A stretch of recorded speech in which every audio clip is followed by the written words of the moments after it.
In the headlines, Nigerian Air Force strikes kill many terrorists in Niger and Kaduna states. INEC says APC has no senatorial candidate in Yobe North and Akwa Ibom Northwest. Floods kill 50, render many homeless in Jigawa state. Another foreign scene chemical waste causes mass fish deaths in German-Polish River. Hello and welcome to Trust TV News Update. I am Nten Ekbang.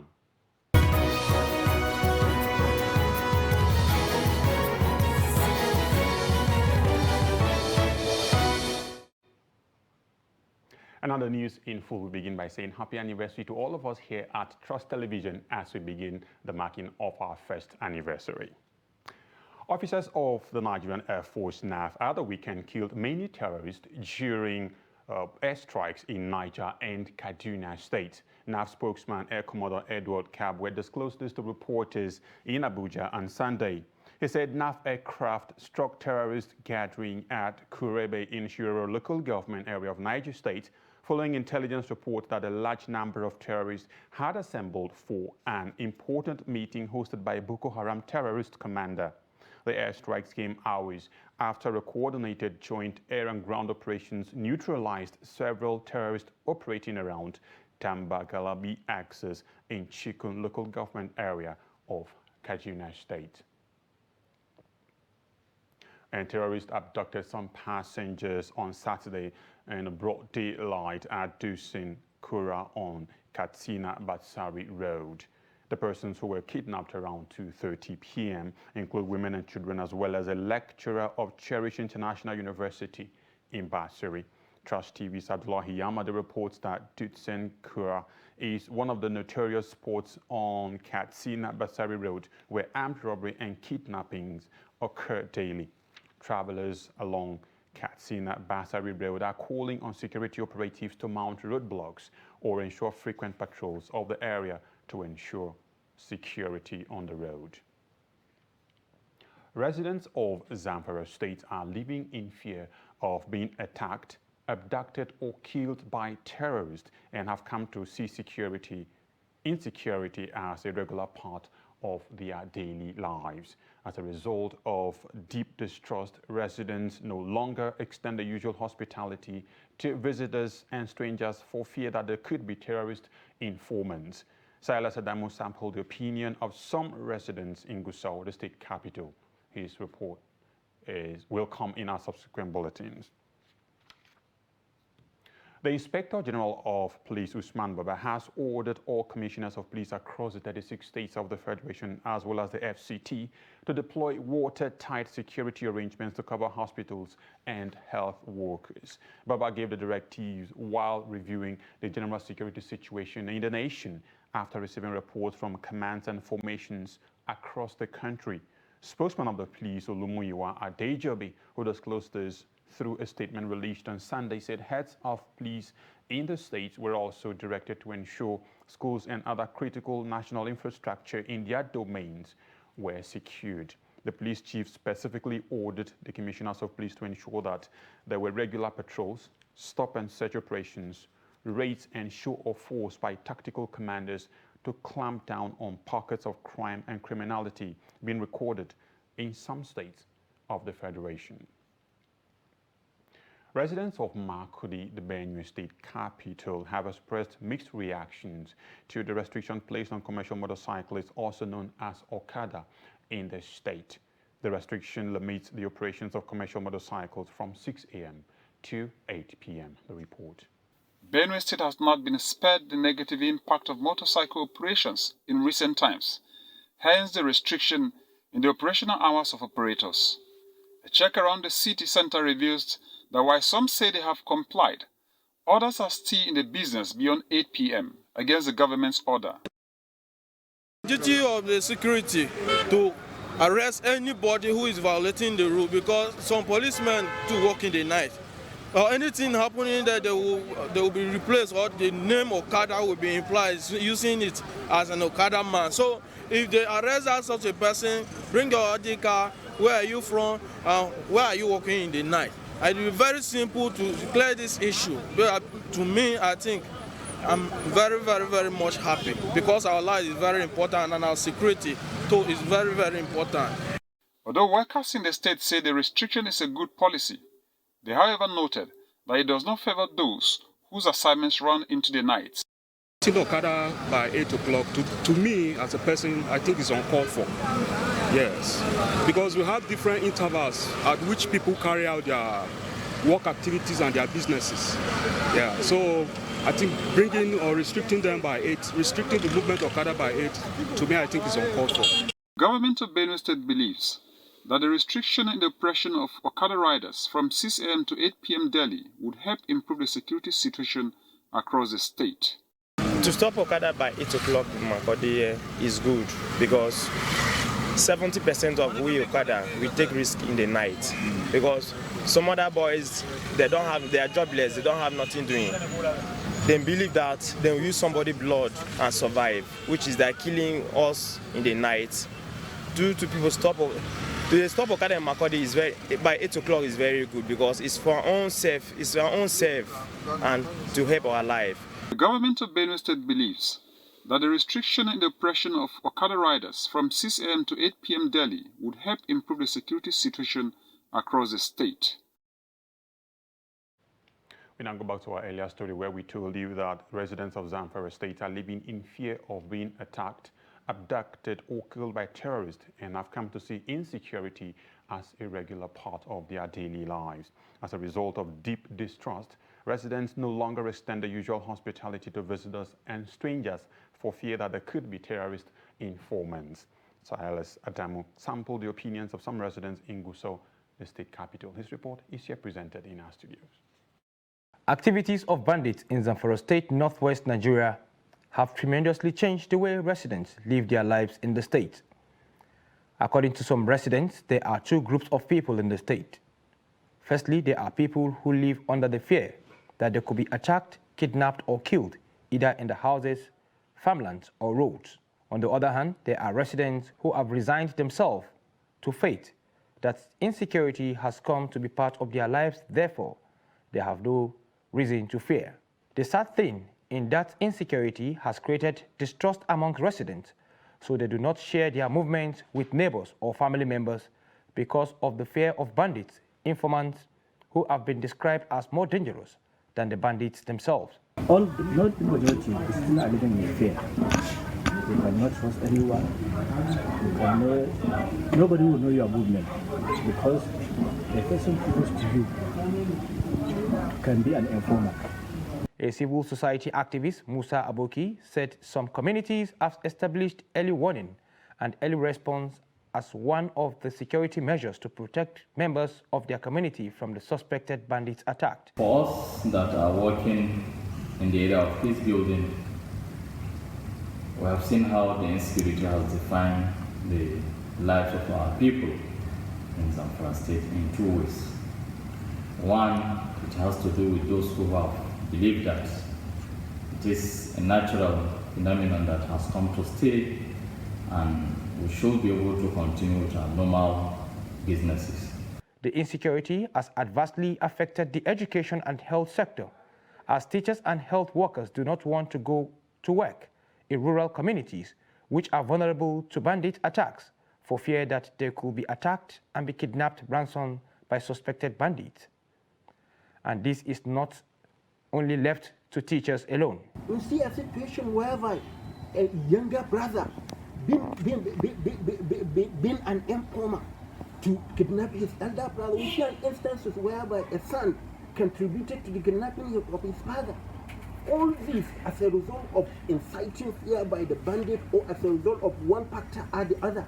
The residents want federal and Zamfara state government to scale up the ongoing offensive against the bandit so as to restore peace, stability, and order in the state in particular and the country in general. The Independent National Electoral Commission, INEC, says the All Progressives Congress, the APC, has no candidate for Yobe North and Akwa Ibom Northwest senatorial districts. Its INEC's National Commissioner Festus Okoye, said the electoral body does not recognize any APC candidate for both senatorial zones, as the two names forwarded were not persons who emerged from a validly conducted party primary. Senate President Ahmad Lawan, who represents Yobe North, is battling to get the party's ticket after losing the APC presidential primary. On the other hand, the former Akwa Ibom Governor Godswill Akpabio, who vied for the APC presidential race, is also in a tussle to get the ruling party's ticket to run for the Akwa Ibom Northwest senatorial seat. Last week, INEC denied doctoring and backdating documents to accommodate the nominations of Lawan and Akpabio as senatorial candidates for the 2023 general elections. The national chairman of the ruling All Progressives Congress, Abdullahi Adamu, says he is optimistic that the crisis rocking the party in some states will be resolved before the 2023 general elections. Speaking in an exclusive interview with Trust TV, Adamu said the APC is working to win the 2023 elections, adding that reconciliation is always a work in progress. Speaking on the performance of the administration of President Muhammadu Buhari, Adamu said the infrastructural development taking place in the country has not taken place over the last 20 years until Buhari came on board. He said the government is doing as much as the present circumstances allows it to do. Take it from me that by the grace of God, who made it possible for us to be leaders of the party today, that probably I'm talking about will be solved before the election. We have 6 months today to February, in fact 7 months to February, and I do believe that we are going to resolve that problem, and we'll have, by the grace of God, one single candidate of the APC. The full interview will come up on Trust TV at 7 p.m. this Monday. And moving on, Zamfara Governor Bello Muhammad has urged residents of the state to receive the COVID-19 vaccine to prevent the spread of COVID-19 in the state. The governor made a call when he officially flagged off the Scale 3.0 accelerated COVID-19 vaccination campaign in Gusau, the state capital. The report. The flag-off of the Scale 3.0 accelerated COVID-19 vaccination campaign at the Government House Gusau is to improve on the gains of Scale 2.0 COVID-19 vaccination exercise, where 26% were fully vaccinated. Zamfara State Governor Bello Muhammad Matawalli charged traditional rulers, local government sole administrators, religious leaders, and other relevant stakeholders to mobilize residents of the state to receive the vaccine. This strategy aims to increase vaccination rate for children and COVID-19 among the general public in our state. The strategy was designed to expand public access to COVID-19 vaccines beyond conventional health facilities. It is hoped to further reduce the spread of COVID-19 virus by boosting immunity response. The Commissioner for Health, Zamfara State, Aliyu Abubakar, said the state would not slow down its efforts in administering the COVID-19 vaccination as the pandemic is still in place. He said the Scale 3.0 accelerated COVID-19 vaccination would be anchored on a 3-month intensive campaign based on incentives and accountability in the state. Your Excellency, going by the data available, only 3 LGS have vaccination coverage of 50%, leaving 11 LGS performing suboptimally in terms of COVID vaccination coverage. Hence the need for the team to refine the current Scales 3.0 strategy to accelerate COVID-19 vaccination. Your Excellency, since the beginning of the fight against COVID-19 in the state, we as Ministry of Health and State Primary Health Care enjoyed very high level of support, and that has attributed to the successes that have been recorded over a long period of time. So far, 44% of residents were vaccinated during the Scale 2.0 COVID-19 vaccination strategies in the state, 18% of whom were partially vaccinated. To ramp up participation, the state governor pledged to reward any local government that performs above average during the Scale 3.0 accelerated COVID-19 vaccination strategies. You're watching the news update coming to you live on Trust TV. Coming up after the break,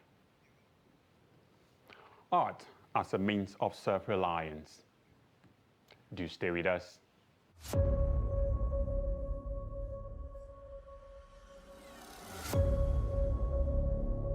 With me today is the Governor of Kano State, His Excellency Dr. Umar Abdullahi Ganduji. First of all, I have to congratulate you, the Media Trust, that has given birth to the Daily Trust. And now the Media Trust is giving another birth to Trust TV. My guest today is the Executive Governor of Plateau State, His Excellency Simon Bako Lalong. Thank you very much, and also opportunity, and I congratulate you for introducing the television because Daily Trust has always been my people. Thank you very much, Your Excellency. Thank you.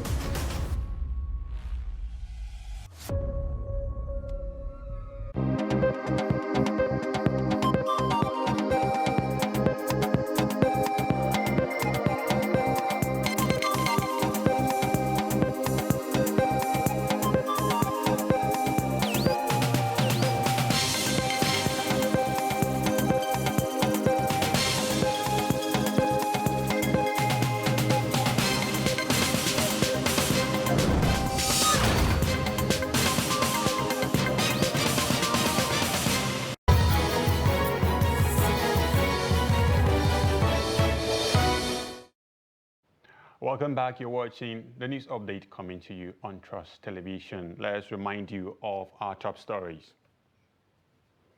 Nigerian Air Force strikes kill many terrorists in Niger and Kaduna State. INEC says APC has no senatorial candidate in Yobe North and Akwa Ibom Northwest. And to more stories now, 50 people have died with many displaced as flood ravages parts of Jigawa State. Addressing journalists in Tutsei on Saturday, Executive Secretary of the State Emergency Management Agency, SEMA, Sani Yusuf, said the floods destroyed thousands of homes in the state. He stated that the situation forced Jigawa residents to take refuge in other places, which include government buildings. Some of the victims are drawn from Balango village, where no fewer than 237 houses were destroyed with 4 people dead. As part of the federal government's intervention efforts, Minister of Humanitarian Affairs Sadia Omar visited the northwestern state to distribute relief materials. In his remarks, the Jigawa State Governor Badaru Abubakar commended the federal government for what he described as a quick response to the incident. He lamented the flooding situation, saying it has caused so much trauma to the victims. The governor is hopeful that the government's intervention will cushion the effects on the people. And moving on now, art speaks the language of everyone and everyone can understand it. It speaks through paintings, sculpture, or drawings. Artists can say things that words sometimes cannot say. And the Support Trust TV's Kabir Lawal examines the importance of art and how youths can be self-reliant using the work of art. The report. Art is viewed as important because it's a way of documenting and preventing or preserving history. Historic art tells a story about society and how cultures evolve, giving insight and different perspectives. From billboards, street signs, and art tells story too. Whether it's advertising or purely for appreciation, creativity is everywhere. Stanley Chima, who makes a card in Abuja, said the work of art has been keeping food on the table for him, despite the economic situation in the country. He further said if the youth can bring out the talent in them, it will go a long way to make them contribute their quota to the upliftment of the country. When I first learn about the card, I feel motivated about the work, and everything about it is giving me joy. The way we place our artwork, the way we place the artwork, I really like it. So I'm very motivated to do more, so that I will bring out the best I can. In this our country now, we will not rely on one source. The advice I advise to my fellow youth is that they should look for handwork that will fetch them money, and they should focus on it.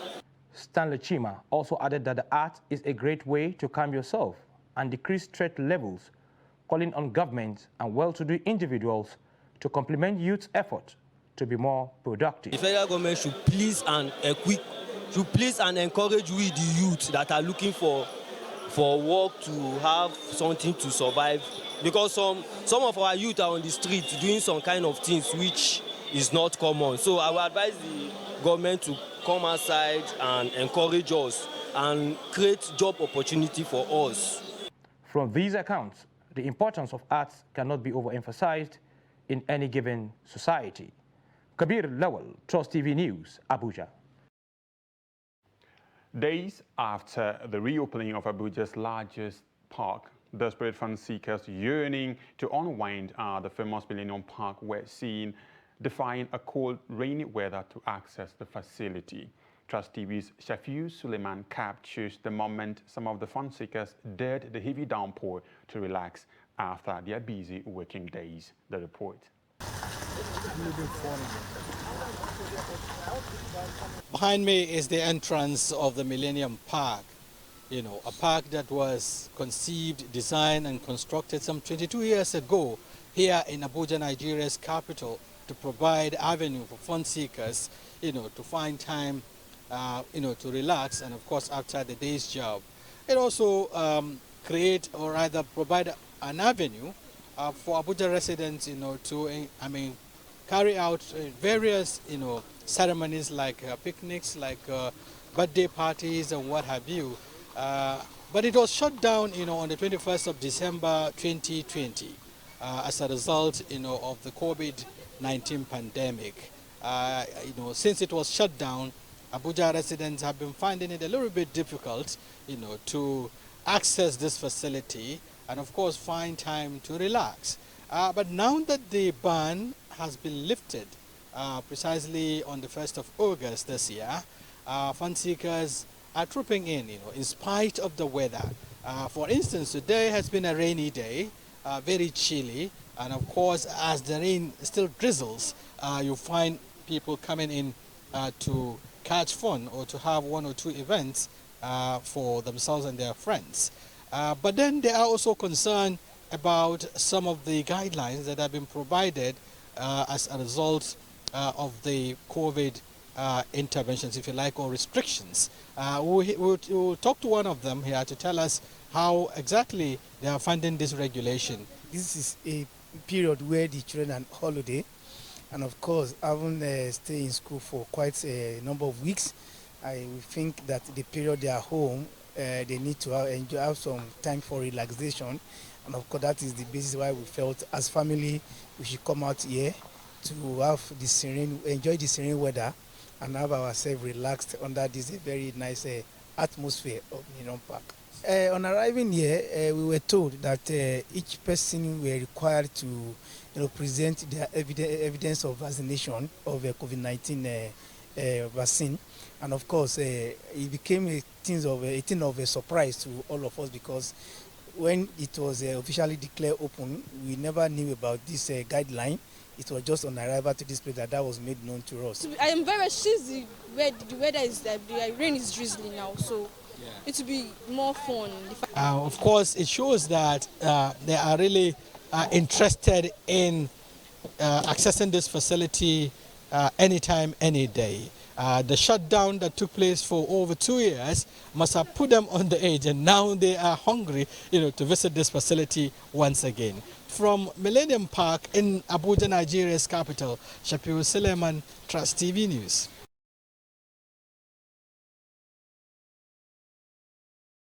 Have been washed up on the Oder River running through Germany and Poland, sparking warnings of an environmental disaster as residents are urged to stay away from the water. The fish floating by German banks near the eastern town of Sadwet are believed to have washed upstream from Poland, where first reports of mass fish deaths were made by locals and anglers as early as on July 28. German officials accused Polish authorities of failing to inform them about the deaths and were taken by surprise when the wave of lifeless fish came floating into view. In Poland, government has come under heavy criticisms for failing to take swift action. And with that, we have come to the end of News Update on Trust TV this hour. For more, do connect with us on all our social media platforms. Just before we go, we'd like to remind you again that the full interview with the national chairman of the APC comes up today at 7:30, that's today, Monday, and not 7 o'clock as mentioned earlier. I am Nten Ekpang. Thanks for watching. Bye-bye.